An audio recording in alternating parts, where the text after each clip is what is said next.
বন্ধুরা, আজকে আমি আপনাদেরকে একটি মিনি আইপিএস বানিয়ে দেখাবো। এই আইপিএস এর বৈশিষ্ট্য হলো কারেন্ট চলে গেলে অটোমেটিক লাইট বা ফ্যানটি চলবে, আবার কারেন্ট আসলে অটোমেটিক লাইট বা ফ্যানটি বন্ধ হয়ে যাবে এবং ব্যাটারিটি নিচে নিচে চার্জ হতে থাকবে। আর ব্যাটারিতে ফুল চার্জ হয়ে গেলে অটোমেটিক চার্জ সাপ্লাই বন্ধ হয়ে যাবে। তো না টেনে পুরো ভিডিওটি দেখার অনুরোধ থাকবে। তো চলুন শুরু করি।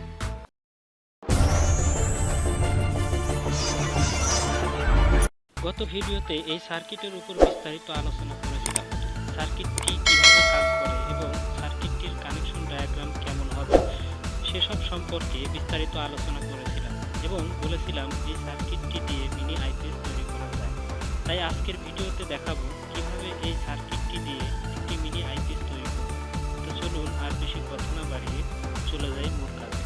আমি প্রথমে 12 ভোল্টের একটি ট্রান্সফরমার নেব। এটা 12 ভোল্ট 3 অ্যাম্পিয়ারের ট্রান্সফরমার। আপনারা চাইলে 12 ভোল্ট 5 অ্যাম্পিয়ার কিংবা 10 অ্যাম্পিয়ারের ট্রান্সফরমার ব্যবহার করতে পারেন। আমি এখন ট্রান্সফরমারের দুই পাশে এই লাল তার দুটি সার্কিটের গায়ে যে এসি 12 ভোল্ট লেখা আছে তার পাশে ছিদ্র দিয়ে ঢুকিয়ে দিয়ে অপর প্রান্ত সোল্ডারিং আয়রনের সাহায্যে ভালো করে সোল্ডার করে নেব। দেখতে পাচ্ছেন আমি কিভাবে সোল্ডার করলাম। আশা করি আপনারাও ঠিক আমার মতো করে করবেন। এখানে এসি 12 ভোল্ট লেখা তার পাশে সোল্ডার করেছি। এবার এই ট্রান্সফরমারের মাঝে যে কালো তারটি রয়েছে সেটা এই পাশে কমন কানেকশনের সাথে সোল্ডার করব।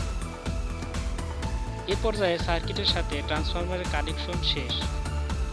দেখতেই পাচ্ছেন আমি কিভাবে কানেকশনগুলো করেছি।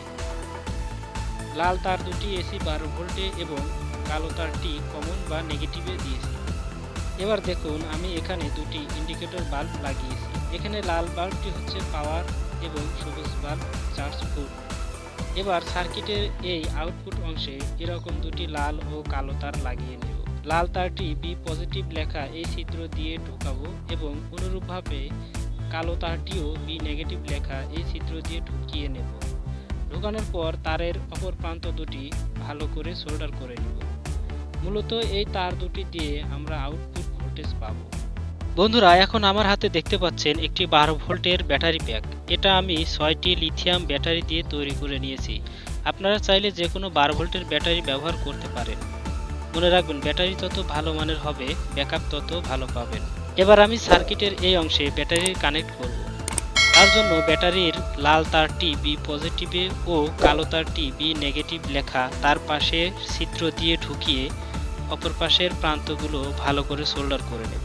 মোটামুটিভাবে এই পর্যায়ে আমাদের কাজ কমপ্লিট। এখন চেক করে দেখার পালা যে কানেকশনগুলো ঠিকঠাক মতো হয়েছে কিনা। এর জন্য আমি আউটপুটে যে নেগেটিভ পজিটিভ তার রয়েছে তার সাথে মাল্টিমিটার লাগিয়ে দেখে নেব ভোল্টেজ ঠিকঠাক মতো আসছে কিনা। তো মাল্টিমিটার দিয়ে চেক করে দেখা যাচ্ছে যে ভোল্টেজ ঠিকঠাক মতোই শো করছে। তার মানে আমি কানেকশনগুলো ঠিকঠাক মতোই দিতে পেরেছি। এখন এগুলো আমি একটি ক্যাসিং এর মধ্যে ফিটিং করে নেব। তার জন্য আমি এরকম একটি নষ্ট পাওয়ার সাপ্লাইয়ের ক্যাসিং ব্যবহার করব। আপনারা চাইলে অন্য কোনো ক্যাসিং ব্যবহার করতে পারেন।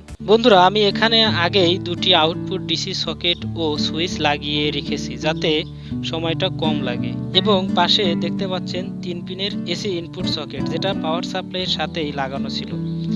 এসি ইনপুট সকেটের একটি প্রান্তের সাথে ছোট একটি কেবল লাগিয়েছি, যেটার আরেক প্রান্ত এই সুইচের সাথে লাগানো এবং সুইচের আরেক প্রান্তের যে তার দেখতে পাচ্ছেন এই প্রান্তের তারের সাথে ট্রান্সফরমারের একটি এসি ইনপুট তারের সাথে যুক্ত করতে হবে।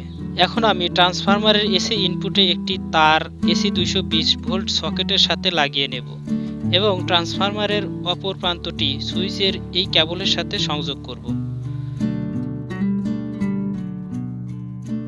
বন্ধুরা, আমি নিরাপত্তার স্বার্থে এই কেবল দুটির সংযোগ স্থলে টেপ পেঁচিয়ে দিয়েছি। এরপর আমি ট্রান্সফরমারটি নির্দিষ্ট স্থানে বসাবো। এবার এরকম একটি কার্ডবোর্ড নেব। কার্ডবোর্ডটি এই কেসিং এর সাথে সুপারগ্লু দিয়ে আটকিয়ে নেব, কারণ এখানেই অটোকাট সার্কিটটি বসবে। কার্ডবোর্ডটি দেওয়ার কারণ হলো যাতে করে সার্কিটটি কোনো রকম শর্ট না হয়, কারণ শর্ট হয়ে গেলে সার্কিটটি নষ্ট হয়ে যাবে। এখন আমি সার্কিট ও ব্যাটারিটি নির্দিষ্ট স্থানে বসিয়ে ফিটিং করে নেব।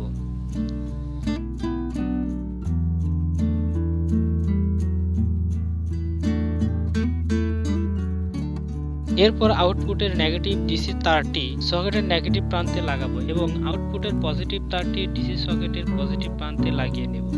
এবার আমি সুইচটিও যথাস্থানে লাগিয়ে নেব।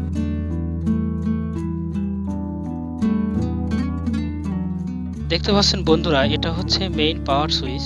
এই দুইটা ইন্ডিকেটর এলইডি লাইটের মধ্যে লালটি হলো পাওয়ার এবং সবুজটি হলো চার্জফুল।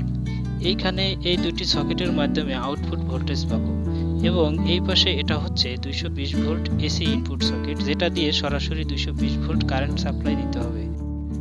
এবার আমি উপরের কভারটি লাগিয়ে নেব।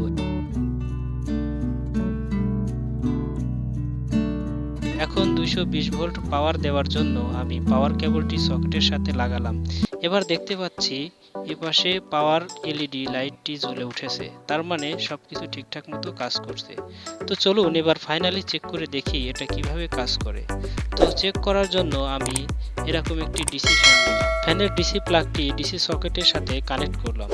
এবার পাওয়ার সুইচটি অফ করে দিলাম। দেখুন ফ্যানটি ঘুরছে, তার মানে আইপিএসটি ঠিকঠাক মতো কাজ করছে। এর বৈশিষ্ট্য হলো যখন কারেন্ট চলে যাবে তখন এটা অটোমেটিক আউটপুট দেবে, আবার কারেন্ট আসলে অটোমেটিক এটা আউটপুট অফ করে দিবে এবং ব্যাটারিকে চার্জ করবে।